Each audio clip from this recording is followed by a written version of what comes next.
And what do we have here? Oh, Judicial Watch. This actually posted a few days ago.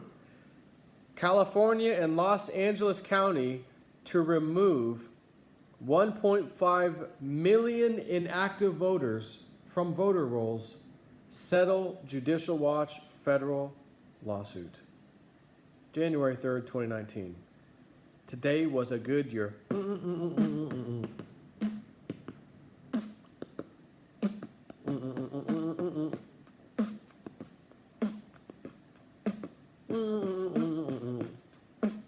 Today was a good, 2019 is going to be a good year. Judicial Watch announced today that it signed a settlement agreement with the state of California and County of Los Angeles, under which they will begin the process of removing from their voter registration rolls as many as 1.5 million inactive registered names that may be invalid. These removals are required by the National Voter Registration Act, or the NVRA. The NVRA is a federal law requiring the removal of inactive registrations from the voter rolls after 2 general federal elections, encompassing from 2 to 4 years. Inactive voter registrations belong, for the most part, to voters who have moved to another county or state or have simply passed away and died. Los Angeles County has over 10 million residents, more than the populations of 41 of the 50 United States. California is America's largest state with almost 40 million residents. Judicial Watch filed a 2017 federal lawsuit to force the cleanup of voter rolls. Judicial Watch sued on its own behalf and on behalf of Wolfgang Kupka, some other people, whatever, who are lawfully registered voters in Los Angeles County. Judicial Watch was also joined by Election Integrity Project California, Incorporated, a public interest group that has long been involved in monitoring California's voter rolls. In its lawsuit, Judicial Watch alleges Los Angeles County has more voter registrations on its voter rolls than it has citizens who are old enough to register. Specifically, according to data provided to and published by the U.S. Election Assistance Commission, Los Angeles County has a registration rate of 112% of its adult citizen population. That's funny. Where did we hear about more than 100% of people vote? Oh, in Florida. Remember that? Florida, Obama. Certain precincts voted over 120%, 140% voted for Obama. That's funny. How could you have so many people vote? And some places where 100% voter turnout, which again is ridiculous, 100% of everybody showed up, all voted for Obama. Yeah, don't worry. He'll be dealt with through Trump. Trump will handle his little sorry butt. The entire state of California has a registration rate of about 101% of its age-eligible citizenry. You know when it's voting time, how many people don't vote? A lot of people don't vote. Listen, if I just read you 90%, that would be way too high. Because 90% of the people ain't going out to vote. Okay? It's 101. Could you imagine as many people, again, that live in California, pretty much deciding who our president's going to be and all that stuff? 11 of California's 58 counties have registration rates exceeding 100% of the age-eligible citizenry. The lawsuit confirmed that Los Angeles County has on its rolls more than 1.5 million potentially ineligible voters. This means that more than 1 out of every 5 LA County registrations likely belongs to a voter who has moved or is deceased. Judicial Watch notes that Los Angeles County has the highest number of inactive registrations of any single county in the country. The Judicial Watch lawsuit also uncovered that neither the state of California nor Los Angeles County had been removing inactive voters from the voter registration rolls for how long? Not that long. No, Joe, tell us, how long? Not that long, just a small period of time. Joe, okay. 20 effing years. The Supreme Court affirmed last year in Husted versus A. Philip Randolph that the NVRA makes this removal mandatory.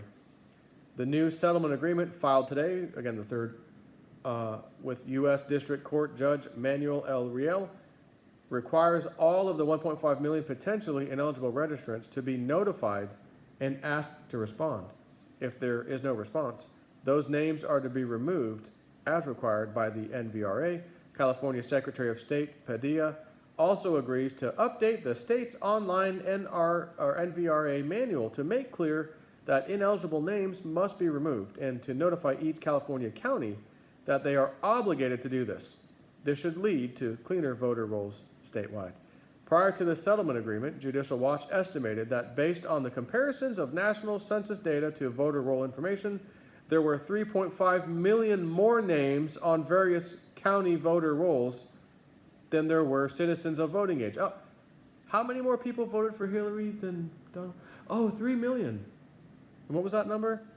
National census data to voter roll information, there were 3.5 million more names on various county voter rolls than there were citizens of voting age. This settlement could cut this number in half.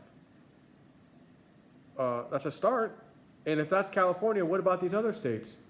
You think any of that crap's going on in other states? Of course. And QAnon says, don't worry, we're going to be dealing with it. There will be a real voter ID, not real ID, voter ID, whatever that's going to come of this. They said it's going to happen. This settlement vindicates Judicial Watch's groundbreaking lawsuits to clean up state voter rolls to help ensure cleaner elections, said Judicial Watch President Tom Fitton. Judicial Watch and its clients are thrilled with this historic settlement that will clean up election rolls in Los Angeles County and California and set a nationwide precedent to ensure that states take reasonable steps to ensure that dead and other ineligible voters are removed from the rolls. Judicial Watch attorney Robert Poppin, is the director of the organization's Election Integrity Project and led the Judicial Watch legal team in this litigation. Judicial Watch is the national leader in enforcing the list maintenance provisions of the NVRA. In addition to its settlement agreements with Ohio and Wynne in Kentucky, Judicial Watch filed a successful NVRA lawsuit against Indiana, causing it to voluntarily clean up its voting rolls, and has an ongoing lawsuit with the state of Maryland. Judicial Watch helped the state of Ohio to successfully defend their settlement agreement before the Supreme Court. In North Carolina, Judicial Watch supported implementation of the state's election integrity reform laws, filing amicus briefs in the Supreme Court in March 2017. And in April 2018, Judicial Watch filed an amicus brief in the 11th Circuit Court of Appeals in support of Alabama's voter ID law. In Georgia, Judicial Watch filed an amicus brief in support of Secretary Brian Kemp's list maintenance process against a lawsuit by left-wing groups. Judicial Watch in Georgia won when the Supreme Court ruled in Ohio's favor.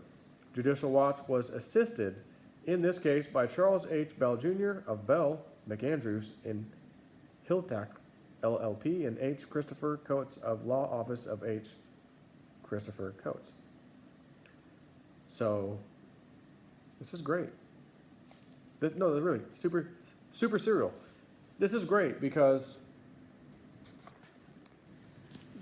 I thought it was going to end with just California, and then as I read on, oh no, Ohio, Indiana, they're fighting in Maryland, and again, Maryland is just as deep state as Washington D.C., New York, California,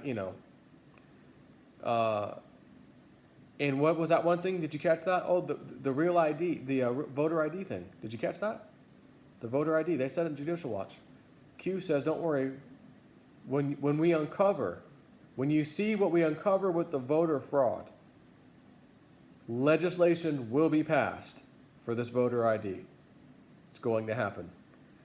So that just happened. 1.5 million voters that, again, the Democrats will just use and give to their buddies and their friends and just go vote as somebody else is essentially what's happening.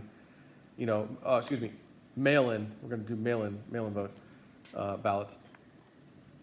But this is good news. Again, I think 2019, a lot of the deep state is being cleaned out, and Mueller's just trying to buy more time, Russia collusion, like my last video. Kim.com says he reached out to Mueller. I've got information regarding your investigation. They wouldn't even return his call or contact him. We don't want to know. Could you imagine calling the police. Oh my God, I got evidence. My neighbor is assaulting children, and they won't even return your call. Oh, I'll have the sergeant call you back. Okay, not even that. Like, I don't even think they got to speak with anybody. But leave a message. I'm calling 911. Yeah, leave a message. All right, my neighbor, I've got video evidence. You got to see this. Not when I need to see it. Remember that I told you I work with a liberal? And I said, look, let me show you the Obama birth certificate. I downloaded it off the website, the White House website. I opened it with Adobe Illustrator. And there are key things in here that I can move very specific. Signature, doctor's signature, the date, his birthday, yep. Mom's name. You got to see this. This is fraud.